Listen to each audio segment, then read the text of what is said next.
को लिखाएंगे, इंदिरा जी को लाएंगे, रांची को लिखाएंगे, इंदिरा जी को लाएंगे, इंदिरा को लिखाएंगे, इंदिरा जी को लाएंगे।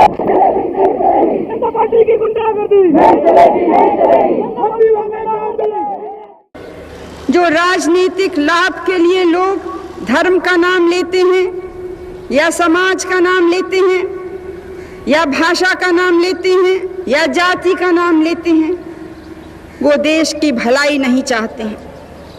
कुछ लोग हैं वो समझते हैं कि केवल तोड़ फाड़ से ही कोई आगे बढ़ सकता है, क्योंकि उससे शायद नाम समाचार पत्र में आ जाता है, कुछ धूमधाम हो जाती है। लेकिन हमको धूमधाम चाहिए या हमको अपने देश को मजबूत बनाना है? हमको अपना नाम अखबार में लाना है या हमको अपने देश को चमकाना है? ये आज आप सबको चुनना है। 3 अक्टूबर 1977 दिल्ली के सीबीआई हेडक्वार्टर में भगदड़ मची हुई थी। केंद्र में तनाव का माहौल था। प्रधानमंत्री मोरारजी देसाई एक हाई प्रोफाइल मीटिंग में मौजूद थे, जहां से सीबीआई के डायरेक्टर को फोन घुमाया जाता है। सवाल, स्टेटस क्या है? डायरेक्टर जवाब देते हैं कि हम तैयार हैं, लेकिन लोकल पुलिस को कुछ वक्त और चाहिए। सामने से आवाज आती है, कानून के दायरे में रहकर गिरफ्तारी करना, उन्हें हथकड़ी बिल्कुल मत लगाना और कोर्ट बंद होने के बाद शाम को जाना। लेकिन आखिर किसकी गिरफ्तारी होने वाली थी? क्या सत्ता के गलियारों में कोई बड़ा तूफान आने वाला था? क्या भारत की सबसे ताकतवर नेता अब कानून के शिकंजे में फंसने वाली थी? सवाल कई थे, लेकिन जवाब सिर्फ एक था, आपातकाल यानी इमरजेंसी, जिसकी काली छाया ने लोकतंत्र की नींव तक को हिला दिया था और केंद्र सरकार में बैठे हर बड़े नेताओं को कई महीनों तक काल कोठरी में बंद करवा दिया था। उसी इमरजेंसी का हिसाब मांगा जा रहा था, सीधे पूर्व प्रधानमंत्री इंदिरा गांधी से। वही इंदिरा गांधी जिनके नाम मात्र से एक समय पर भारत के बड़े बड़े राजनेता थर थर कांपते थे, जिन्होंने भारत के सबसे बड़े दुश्मन पाकिस्तान को एक बार नहीं बल्कि कई बार घुटनों पर ला दिया था, जिनके बिना भारतीय राजनीति की कहानी बिल्कुल अधूरी है। आज वही इंदिरा गांधी गिरफ्तार होने जा रही थी। लेकिन क्यों? आखिर उन पर कौन सा इल्जाम लगाया गया था और कैसे इंदिरा गांधी ने अपनी इस गिरफ्तारी को देश का सबसे बड़ा राजनीतिक मुद्दा बनाकर एक बार फिर राजनीति में वापसी कर ली? और 15 अगस्त के भाषण में श्रीमती इंदिरा गांधी ने भारत और यहाँ के लोगों की एकता को लेकर क्या कहा था, जानेंगे इंदिरा गांधी से जुड़े अनकहे अनसुने किस्से कहानियों के इस एपिसोड में। तो बने रहिएगा वीडियो के अंत तक।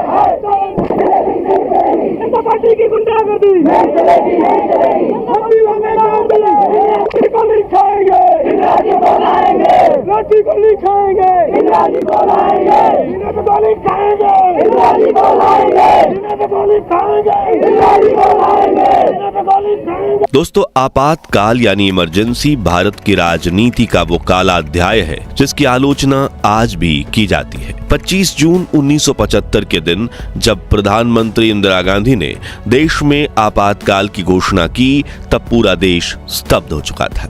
ये वो दौर था जब जनता ने सचमुच अपनी आजादी खो दी थी। भाइयों और बहनों, राष्ट्रपति जी ने आपातकाल की घोषणा की है। इससे आतंकित होने का कोई कारण नहीं है।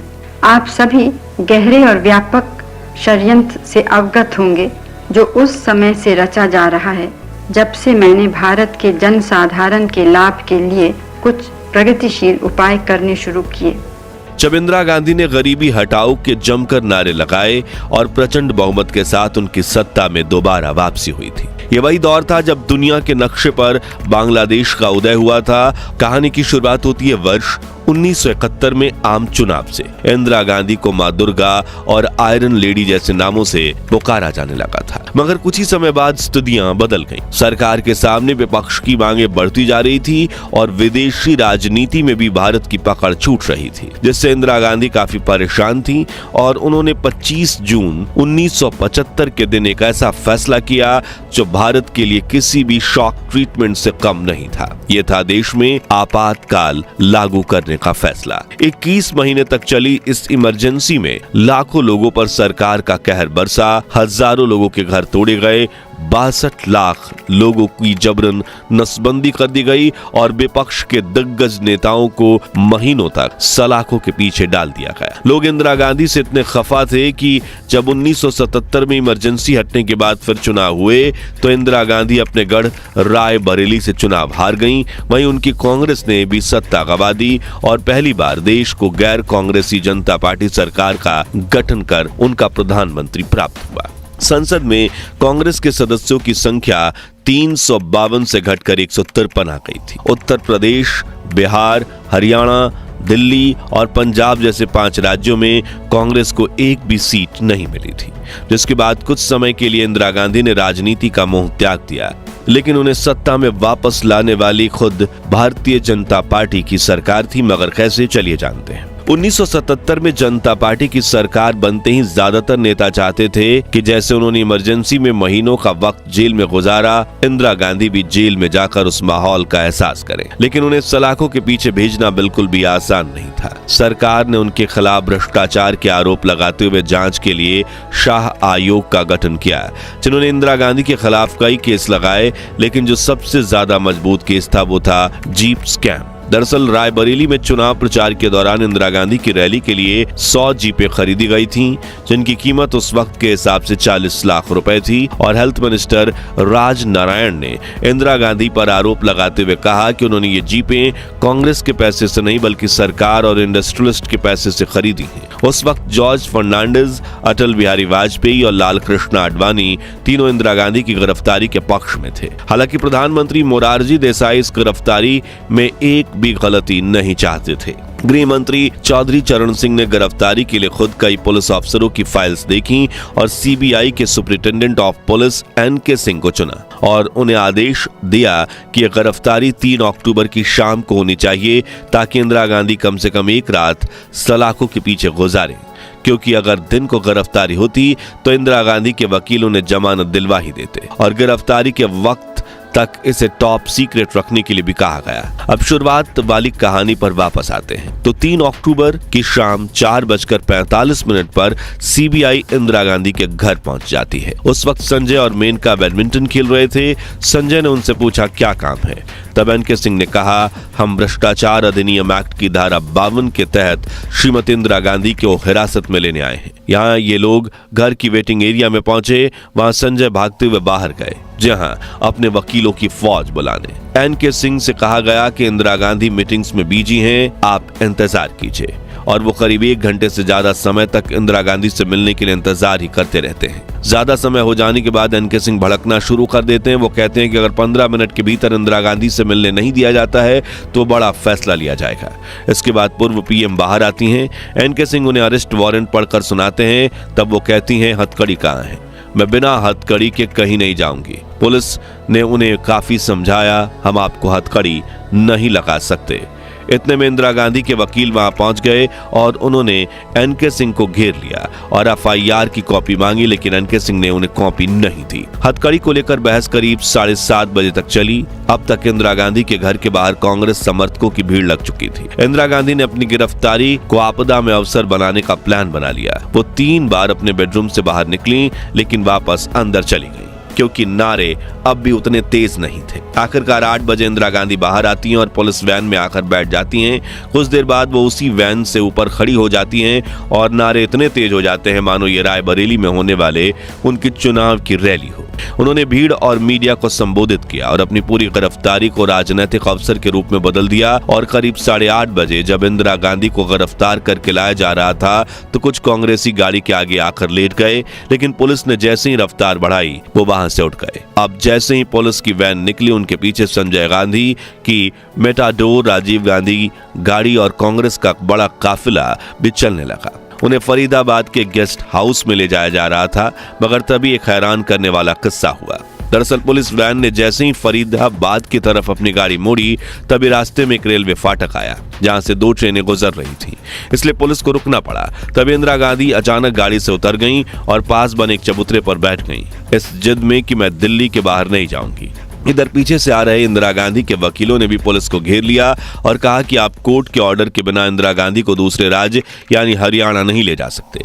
सीबीआई के अधिकारियों ने ये बात मानी और गाड़ी को वापस घुमाकर उन्हें दिल्ली के किंग्सवे कैंप लाया गया, जहां सैकड़ों कांग्रेस समर्थकों की भीड़ जमा हो गई। और यहाँ इंदिरा गांधी अकेले नहीं रुकी, बल्कि उनके साथ निर्मला देशपांडे भी जबरन ही आ ही गई, ये कहते हुए कि वो उनका ध्यान रखेंगी। इस वक्त निजी सहायक रखना कानूनी रूप से संभव नहीं था, उल्लंघन था, लेकिन इंदिरा गांधी ठहरी पूर्व प्रधानमंत्री, उन्हें गिरफ्तार करना ही बड़ी बात थी। अगले दिन 4 अक्टूबर की सुबह इंदिरा गांधी को मजिस्ट्रेट कोर्ट ले जाया गया। तब तक उनकी गिरफ्तारी की बात पूरे देश में फैल चुकी थी और कांग्रेस के हजारों समर्थक वहां इकट्ठा हो गए। इंदिरा गांधी के वहां पहुंचते ही भीड़ बेकाबू हो गई और नियंत्रण के लिए पुलिस को टीयर गैस भी छोड़नी पड़ी। अदालत में कदम रखते ही इंदिरा गांधी के वकीलों ने दलीलें पेश करना शुरू कर दिया और कोर्ट में मजिस्ट्रेट ने कहा कि इस गिरफ्तारी के खिलाफ कोई सबूत नहीं है और सिर्फ 1.5 मिनट में उन्हें इंदिरा गांधी को बरी कर दिया गया। इसी तरह अरेस्ट होने के 17 घंटे में इंदिरा गांधी रिहा हो गई थी और उन्होंने कोर्ट के बाहर खड़े रहकर अपना भाषण देते हुए एक तरह से राजनीति में कमबैक ही कर लिया, क्योंकि इसी घटना के बाद इंदिरा गांधी के समर्थकों की लहर उठना शुरू हो गई थी, जो 1980 आते आते इतनी ताकतवर हो गई कि एक बार फिर इंदिरा गांधी ने चुनाव में कांग्रेस को जीत दिलवाई और बहुमती के साथ अपनी सरकार बना ली। यानी ये कह सकते हैं कि जनता पार्टी का ये दाव उन्हीं पर भारी पड़ गया। मित्रों, जब इंदिरा गांधी की बात हो रही है तो हम उनके यादगार भाषणों को याद ना करें, ऐसा तो हो ही नहीं सकता। और पहलगाम नरसंहार के बाद जब भारत पाकिस्तान के बीच युद्ध की स्थिति बनी है और भारत में ही धार्मिक विवाद के चिंगारी लगने के करीब है, तब देश और एकता को लेकर उनके कुछ भाषण काफी चर्चाओं में हैं। जैसे कि श्रीमती इंदिरा गांधी ने 15 अगस्त के दिन लाल किले से भारत को लेकर ये कहा था, भारत कोई 5 साल, 10 साल, 100 साल जीने का देश नहीं है। हजारों साल जीवित रहा है और हजारों साल और इसको जीवित रहना है। इसके लिए आज हमको अगर तत्काल में त्याग करना है, भविष्य के लिए, उस त्याग के लिए, उस सेवा के लिए मैं आपको पुकार देती हूँ। और मुझे पूरा विश्वास है कि इसमें हम और आप, कुछ भी हमारी विचारधारा हो, राजनीतिक मतभेद हो या दूसरे मतभेद हो, एक होके हम भारत के सैनिक बने।